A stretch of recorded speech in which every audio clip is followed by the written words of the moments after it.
Repsottaako kylätalon räystäät? Käykö vinkka harrastetilojen nurkissa ja energialaskun kolahdus postiluukkuun pelottaa? Pitäisikö rakentaa jotain aivan uutta, yhteistä? Ajatus korjaamisesta tai uudesta hautuu mielessä, mutta mistä rahat yleishyödylliseen hankkeeseen? No maaseuturahoituksesta. Käykääpä oman Leader-ryhmänne verkkosivuilla tai toimistolla, kunhan ajatukset hankkeesta on ensin hahmoteltu kasaan porukalla, johon hanke vaikuttaa. Isommissa hankkeissa kannattaa olla yhteydessä myös ELY-keskukseen.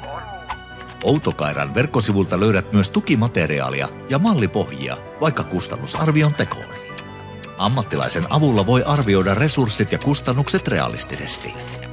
On hyvä huomata, että omaa rahoitusosuutta voidaan kattaa talkootyöllä. Suunnitelmat ja piirustukset ovat hakemuksessa keskeisessä roolissa. Hanke tulee suunnitella laadusta vastaavan pätevän asiantuntijan avulla. Muun muassa esteettömyyden huomioiminen on tärkeä osa rakennushanketta. Lupa-asiat pitää olla kunnossa ennen rakentamista.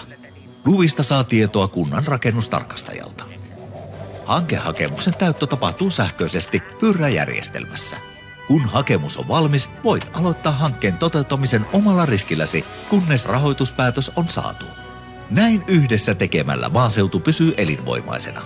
Tutustu lisää maaseuturahoitukseen ja hanketukeen oman alueen Leader-sivuilla ja osoitteissa maaseutu.fi ja leadersuomi.fi.